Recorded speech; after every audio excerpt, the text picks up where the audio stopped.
Welcome to Virtual Antics, your go-to podcast for digital entrepreneurs, powered by Nandora.org and NG Virtual Assistant. We're here to guide you through every aspect of business, from networking to lead generation and so much more. Get ready to thrive in the virtual world with expert insights and our all-in-one solution, Nandora, where creating a digital business becomes a breeze. Let's dive in and revolutionize your business journey together. Welcome back to the Virtual Antics Podcast. As always, I'm your host, Natalie Guzman. I'm so excited today. I have the amazing Liz Wolfe on, and she is an amazing, amazing person. I'm so excited for you guys to hear from her. She is a business coach who got her entrepreneurial start growing up on a sheep farm, which is so cool, in Western Pennsylvania. Later, she moved to New York City to get as far away from the farming life as possible. She started her business with her husband 25 years ago, and now she coaches individuals to get unstuck so they can launch and grow an abundant business. Welcome, Liz. How are you doing today? Good. Welcome. Thank you so much for having me on, Natalie. I appreciate it. I am so excited you're here, and I think it's really cool. So I actually used to work on an animal farm.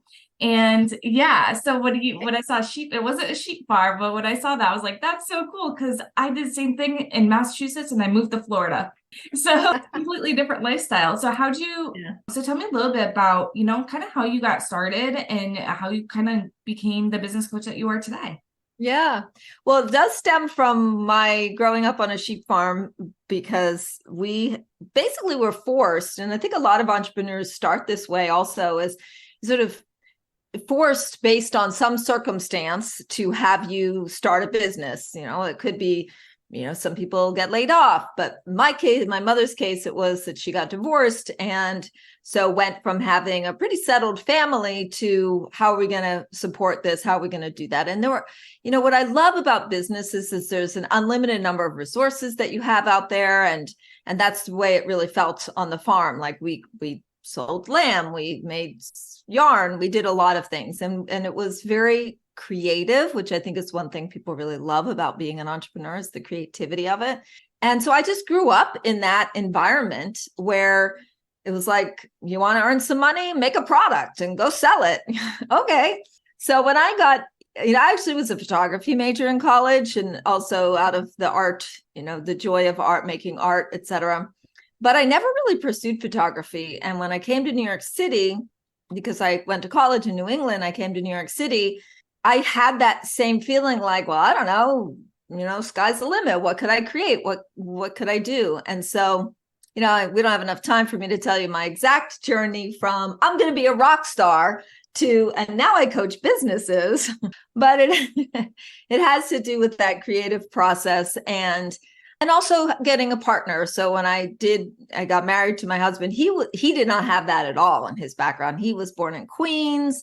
He had a dad and a mom who had a very, not traditional, but very specific, they worked. And so he had a job. And I was like, you should quit that job and come and work for me. Well, with me. And so he did. And so we created this business together. And that was over 25 years ago now.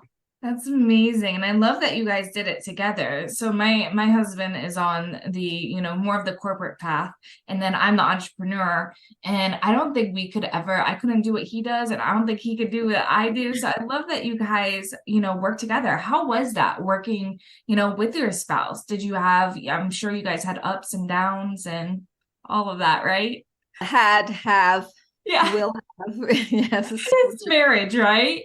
My favorite little story to tell about John is the very first day the Monday after the Friday that he left this job, where he used to wear a suit. I mean, this is in the early 90s. So you wore suits. I just want everybody that's sitting around in front of their Zoom with their sweatpants on. I just want you to know everybody wore suits at that time, including me.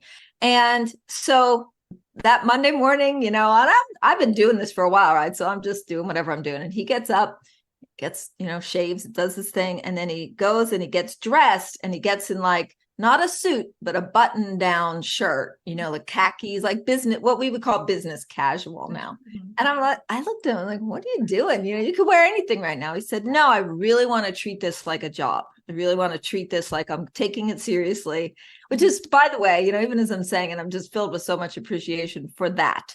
right? He wasn't thinking, oh, now I can just do whatever I want. He took a very deliberate approach to it. So we're very fortunate in that I lean more towards the fluid creative side, and he leads, he's the guy that does the accounting, and I do the marketing. So there's that we have together. But, how is it really? I imagined that it would be just so wonderful. We'd get to spend so much more time together. And, it's really not like that. I mean, he's in that room. I'm in this room. I walk through, I say, how you doing today, honey? There's no like, let's sit in the backyard and have a lunch together. We don't really do that. So that may be part of the reason why it works so well. I don't know. Yeah, I feel like it definitely puts you in a position where you have to communicate really well with one another. And I learned, I've been married about 7 years now. And one of the biggest things that I've learned is communication is key. And I have a husband that does not talk or express his feelings. So we definitely had our challenges with that. I'm very extroverted. He's very introverted. So do you have any advice for communicating with your spouse to, complete some sort of goal, whether that's personal or business? Yeah. And part of the challenge that you have with your spouse is all of what holds us back is the mindset that we're not aware of, right? I'm aware of some fears. I'm aware when I have some anxiety. That's not a problem. I can handle that. It's the under the surface fears and doubts and things that come up that we're managing with each other. His fears, and I'm using the word fears, but his cautions, even let's call them, around money, let's say, and mine might be different. Here's an example. And by the way, we do a little bit different stuff now because I used to do more technology consulting, and then I branched off, and now I'm just doing business coaching. He's still doing the technology stuff. So he has a very large client in Toronto, and he said, oh, they're going to have a meeting there. And he was looking at the fares like, he's going to fly out 6 a.m. for a 10 a.m. meeting. And then he was going to come back at 4 p.m. I'm like, oh my gosh, no, you go the night before, you take them out to dinner, you stay in a cheesy hotel. That's fine. You don't have to stay in the best hotel. You get up, you're relaxed, you go, you have a meeting, then you come home late, right? And so the difference is like that, trying to squeeze, I don't want to spend extra money on the extra flight and the extra. I'm like, no, this is the time when you're supposed to spend money. You're supposed to do that. So it's balancing those types of differences where his, money is such a big part of business. It's a huge part of it. It's where most of our stress comes from, either trying to get it or trying to manage it or whatever that is. So we have had to really be willing to acknowledge where our differences are in terms of what our cautions are in our business. Yeah, it's really interesting. It sounds to me like you guys really play to your strengths. Like you said, you do the marketing and he does more of the money stuff. I've kind of had to, I didn't go in this with my spouse. So I had to get staff that kind of did that counterpart with me. So I love that you guys were such a natural fit, that you guys were able to handle that. That is so cool. So good job, man. I'm really impressed. Yeah. That's really cool. That's my biggest accomplishment. 27 years, actually. And being married. It's one thing to be in a partnership with somebody for 27 years. Yeah. And we have 2 children too. So that's a whole thing. But yeah. I'm curious because you said that you kind of got your entrepreneurial start from being on the sheep farm. Now your kids have watched you be entrepreneurs. Are any of them entrepreneurs? It's interesting. My daughter is in college right now, and my son is out of college, and he was a game design major. Oh. So he's entrepreneurial. He does have a job. But he's very interested in the whole world of game design, where people make games and then they promote them and people buy them. So I've had some conversations with him about that as well. And my daughter, we're not, she's pretty early on, and so she's never been particularly inclined to like sell Girl Scout cookies or anything like that. But I'm going to be very curious to see how that turns out. That's really interesting. My kids are 6 and 7, and I can see one is probably definitely going to be an entrepreneur. She loves it. She actually asked for like a fake laptop toy so she could be like mama on her meetings. She's my little mini me. And then I feel like my son, though, I think he's going to follow his dad and be something law enforcement or something in sports. He's very athletic. But it's insane at how, especially like with the gaming world, my son does computer coding and he does Minecraft. He's only 6 years old, mind you. And so it's crazy how big that market is really going to be. And now they're actually creating video games and in replacement of medicine. So like there's an ADHD video game that just came out and they're trying to help people with ADHD by playing a video game. So there's some really cool things. I love, going into the whole gaming world and doing a lot of research on it. It's really, really interesting. All the things you can do entrepreneurial wise. I will tell you that my son met his girlfriend through Minecraft. So that could be in the future. Your son is already playing Minecraft. That's where they met. It's a big online community. And that's cool. She lives in California, and now he lives in California with her. So I love that story. Yeah, he has it's really cool because he can learn how to do computer coding to build he builds these amazing like mansions. He built me one with my own little computer office. It was adorable. And I was like, this is so cool, that he's like, Mom, look, I'm putting these numbers and these letters in. I'm like, that's coding. I was like, you're doing coding. And so it's really impressive, just how young they start. He did do one computer class before he got into Minecraft. But I don't think he really remembers it. He was really young. But I just want to, give him those skills because he likes that stuff, so doing it in a healthy way. So that's awesome. Now you're doing business coaching now. So what type of coaching are you doing? Who do you help? Yes. So actually I'm more on the side of people that are looking to start a business, or I like to help. There's a lot of people out there, and you mentioned that a lot of people listening in would be more established and going into probably from 6 to 7 figures. So really, I would say if I had a niche, and a marketing guru people would be like, that's not a niche, but I'm going to say it anyway. My niche is people who feel stuck in some way. So I'm really good at helping people get unstuck, to figure things out, to be a sounding board. Obviously, strategy and mindset is a really big part of growing your business.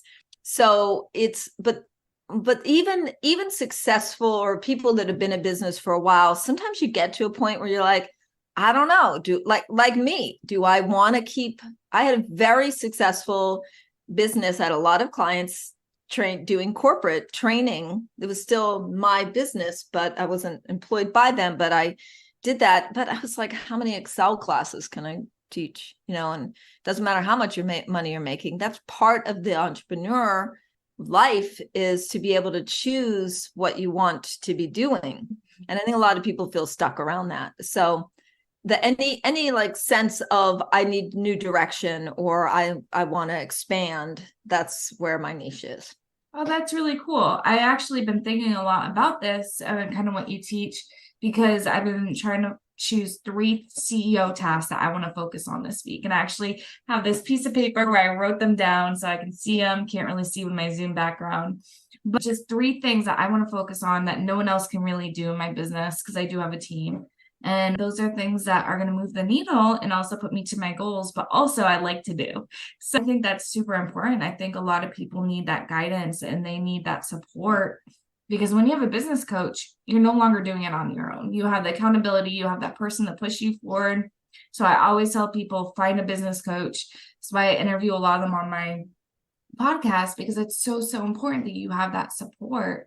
What type of, some coaches do like group coaching, some do one-on-one. What is like the schedule and routine kind of like within your coaching? Yeah, I mostly focus on one-on-one coaching. I will say that I love to do group coaching. I actually love the dynamics of groups together, and I love to bring groups together. I actually lead a lot of bluegrass jams in New York City. That's something that I do. So I really love the idea of community. I do find that people that are very specifically focused on either starting a business or growing their business typically want one-on-one time, because they want to be able to go over their problem. I've been part of many groups. Again, loved it. Did not like the part where I got 15 minutes to ask my question, and then if I didn't get it answered in the 15 minutes, I had to move on.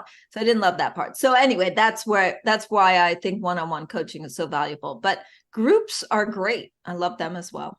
Yeah, I went to one that was actually like 2 hours long recently. I was trying out different mastermind groups. And this one, they met for about 2 hours. And I was like, oh man, this is a lot of time. And I was like a little overwhelmed, but it was really cool because I got to hear from the other people and I got to hear their experiences and apply them to mine. So I feel like if you do group coaching, then just making sure that you're present and you're keeping an open mind. You're not shutting down as soon as you hear someone else talk. I know I'm guilty of that. Is sometimes I'll be like, this doesn't have to do with me, so I won't listen. But you won't know if it has to do with you unless you're listening. So Yeah, it depends on the group too. Like I was part of a really good copywriting group where I got really great feedback of copywriting, but the mastermind calls were going over copy editing for each person. Like you could bring your website, etc. And that got to be like, okay, I really don't care whether or not she uses gray or blue on her. I was trying to listen in to for what the tidbits were that I could learn about it, but the feedback was so specific. So if there can be feedback that I can relate to, again, I love it. I love hanging out with other people. I'm also an extrovert, so yeah. I love that. I'm an overcommitted extrovert, as a matter of fact. Yeah, I love it. I love being an extrovert. I get to meet so many people and, have this podcast and talk with people all over the world. It's just, you learn the most interesting stories. And I feel like a lot of my growth, my business hit 6 figures within 3 months. It was a very short amount of time. And I feel like a lot of that had to do with me listening to other people's experiences and stories. No one had a business like mine back then. It was a virtual assistant agency, but I started in 2015, pre-pandemic. And so no one did it the way I still haven't found an agency that runs their business like mine. And so I couldn't get a mentor. I couldn't, I could have a business coach, but they couldn't really teach me about the inner workings of my business. And so I just listened from other people's stories. I listened to people that cleaned houses, people that mowed yards, and all these things that had nothing to do with my virtual based computer business. And I learned so much. I was able to skyrocket my business. So I think listening is it's just really, really important when you're an entrepreneur. Is there any books or any learning materials that you've turned to that have really helped you within your career? I have a lot actually on my website. I have a whole book list. I have a lot of resources on my website for those of you. I mean, I'm sure we're going to give my website anyway, but give it right now so we can hear it, because that's awesome. If you go to lizwolfcoaching.com/book, I think it's either book or book list, but I think if you just type in book, it finds it. Or if you just go to lizwolfcoaching.com under resources, there are all my books, and I only put them on there. I listen to a lot of books, and I only put them on there if they really had some influence in the way that I have applied that learning in my business, and then it had impact for me. So that's a really good resource. I actually have a couple of my own books, so that those are also on there. They're what they call short books. They're easy to read. I have one about asking. I have one about your business vision. Those are also listed on there. And of course, I would love it if you would read those as well. So those are available to you. Amazing. We'll make sure we put those in the descriptions as well. And before we close off, is there anything else that you want to mention or talk about? Sure. I do want to, there was something that you said earlier about our different styles. So John's style versus my style. So what I wanted to offer to your listeners as a way to get to know me better, but also to something of value for you, is I recently created a quiz. And the quiz is to help you understand your CEO leadership style. So it's Liz Wolfe Coaching /quiz. That's Wolfe with an E, by the way. And so there are 4 entrepreneur CEO types. There's a chief empowerment officer, a chief expert officer, a chief excellence officer, and a chief enthusiasm officer. And once I really learned about those different things, so I'm a chief enthusiasm officer. I'm like, yes, let's get the word out. Let's go. John is a chief excellence officer, where he's very okay, what's our standards here kind of thing.